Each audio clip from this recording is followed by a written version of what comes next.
সাল ১৯৫৯। পূর্ব পাকিস্তানে তখনও স্বাধীনতার আলো এসে পৌঁছায়নি। ঢাকার বুকে একটি জাতীয় পরিষদ ভবনের কথা চিন্তা করছেন তৎকালীন পূর্ব পাকিস্তান সরকার। জাতীয় পরিষদ ভবনের নকশা তৈরি করার জন্য দায়িত্ব দেওয়া হয় যুক্তরাষ্ট্রের স্থপতি লুই কানকে। সাল ১৯৬২। প্রথমবারের মতো যুক্তরাষ্ট্র থেকে ঢাকায় আসেন লুই কান। জাতীয় পরিষদ ভবন তৈরির জন্য ঢাকার শেরেবাংলা নগরকে নির্ধারণ করেন তিনি।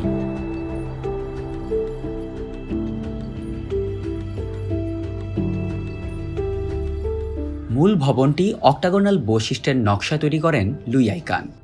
অক্টাগোনাল ছাড়াও আলো প্রবেশের জন্য মূল ভবনের কাঠামোতে বৃত্ত, ত্রিভুজ, চতুর্ভুজের নকশা করেন এই স্থপতি।